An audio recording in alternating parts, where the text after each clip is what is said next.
Elizabeth with the Kenai Community Library. I hope that you guys enjoyed the Sourdough Public Library's sourdough sponge, and we're going to kind of elaborate on that and what you can use that sponge for. So today we're going to be making a nice loaf of sourdough bread.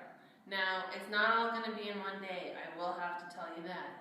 It's about a 2-day process to make a loaf of sourdough bread. Because first off, you have to feed your starter. So if you have like your sponge that's all ready to go, you can skip this part, but if not, let's feed our sourdough sponge. So I have about a half cup to a half cup of starter in my bowl, and I'm going to put a half cup of flour in to feed it, and I'm going to kind of mix my flour up and drop it in. This is how you measure flour if you're not using a scale. You want to make sure that it's nice and fluffy. When it goes into your mixing jar, you want to take your knife and level it off, kind of rub it around a little bit.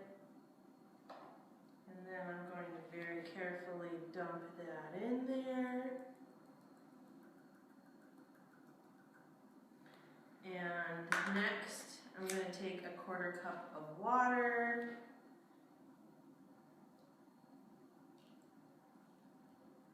And then I'm going to dump that in there. And lastly, I'm going to mix it all up with my fork. So once I've got this all good and mixed, oh, and that's looking like it's going to make a nice bubbly starter. It might look a little bit on the thick side. That is a-okay. Sourdough grows in a lot of different things, and this one has a really nice sour smell to it.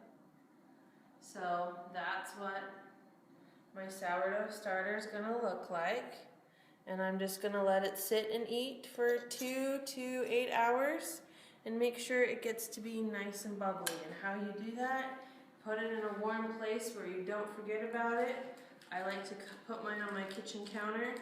I cover it with a bag. Sometimes you can put a little plate over it, underneath it. That way if it spills over, you've got something that it spills onto. And we're just going to let this sit for a couple hours before we start making our dough.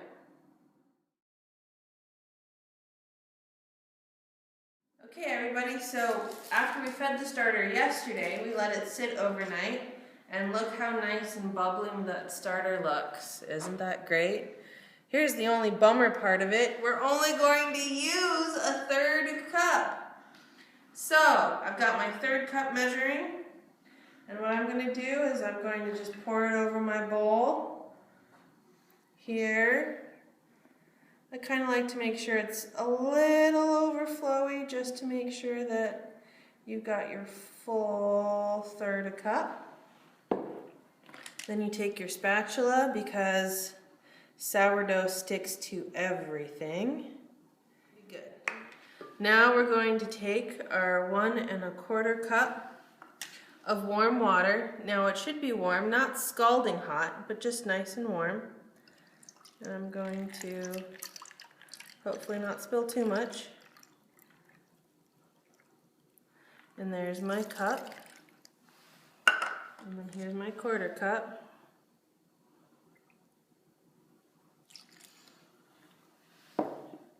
And then we're going to use our sugar and put in a tablespoon of sugar.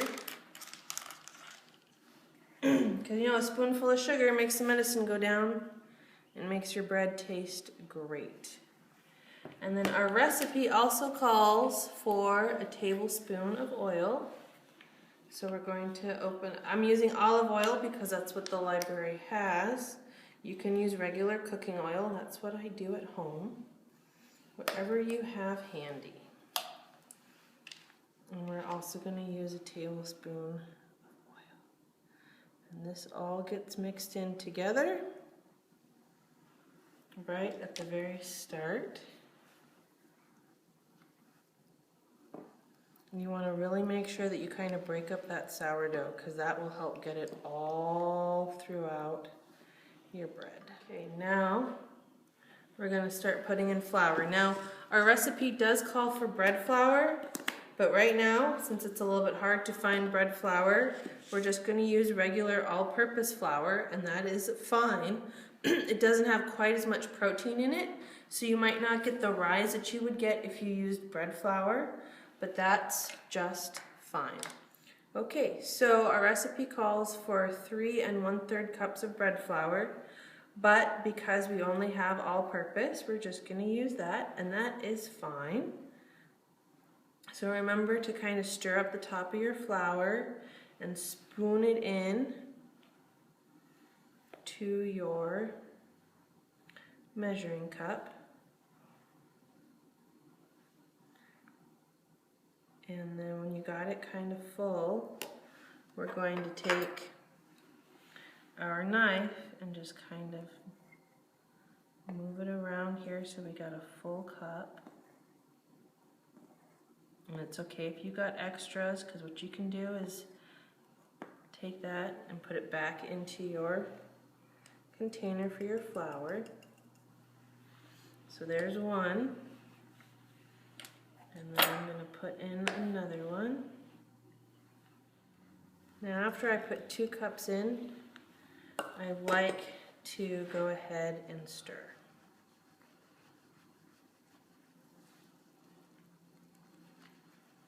You want to try to make the flour as incorporated as possible. As you can tell, it thickens up really quick, and that's fine. And don't worry, because your dough will accept all of the flour we're going to put in here. So there's 2.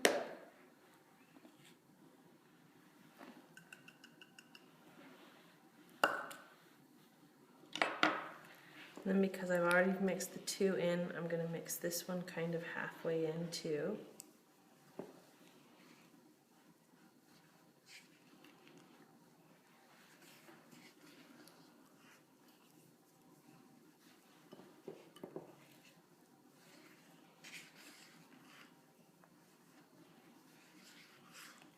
That looks pretty good. Got most of that flour in. Okay, so we need just a little 1/3 cup more. Now, if we had bread flour, this would be our bread flour. But again, we're just using the all-purpose because that's what we have. And that's the nice thing about sourdough, is it is forgiving. It will continue to rise. It won't rise as pretty or as nice as if we had bread flour because of the protein, but that's okay.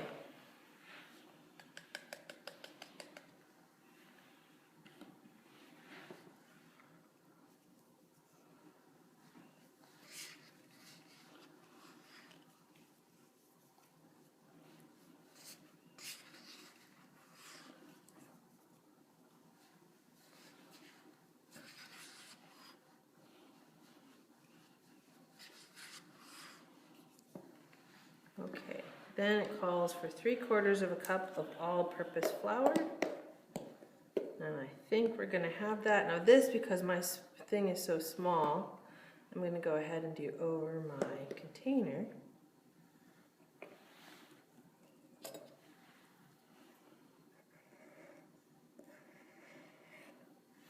And there's one. And then I'm going to put in a little bit of salt. The recipe calls for about 1.5 teaspoons.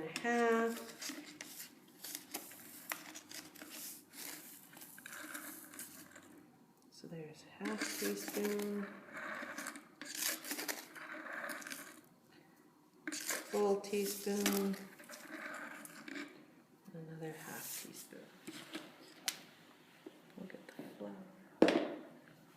So now I'm just going to kind of sort of do a little bit of more mixing with my spatula.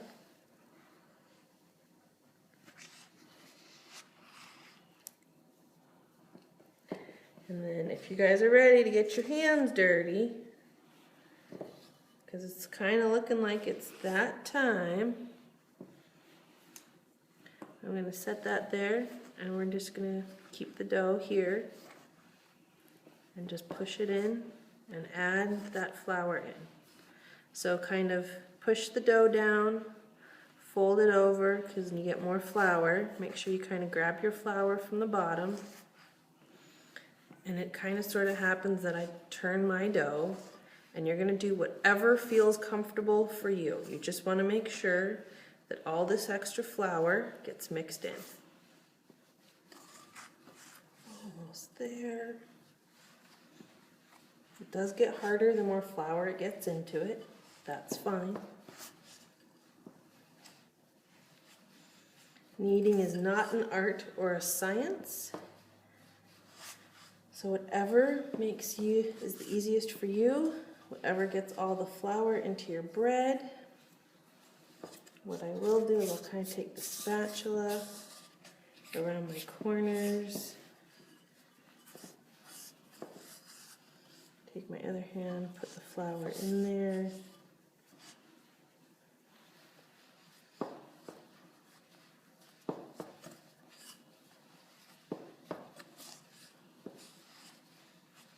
And that actually looks pretty good on the flour department.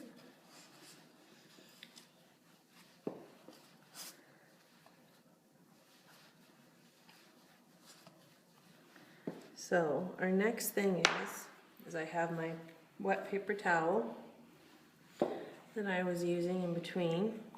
I'm going to get it wet with my warm water, and I found that warm works the best.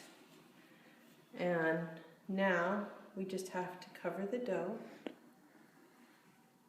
for 30 minutes to an hour. And the wet kind of helps to get the flour to go in that's sitting on top.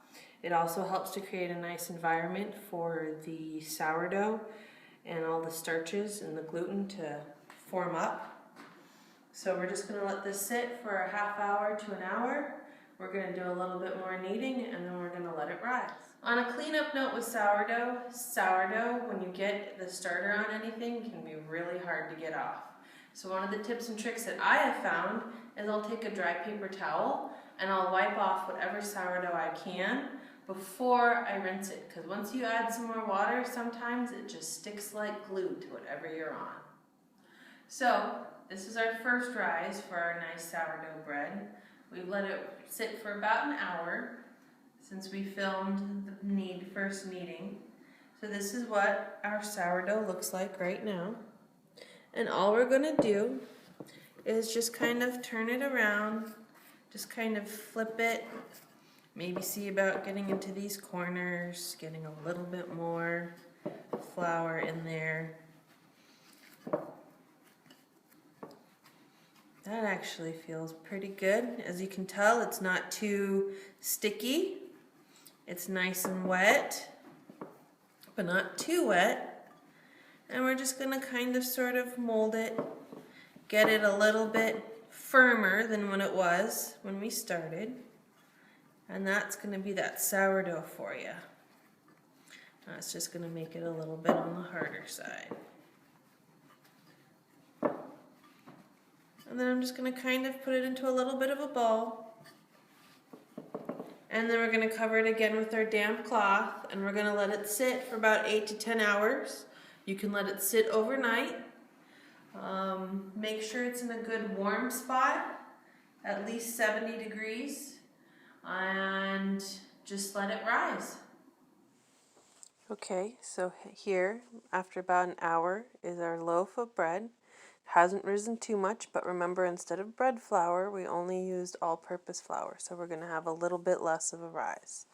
I've preheated my oven to 375, and I'm going to put the loaf of bread into my oven for about 40 to 45 minutes in the center tray at 375.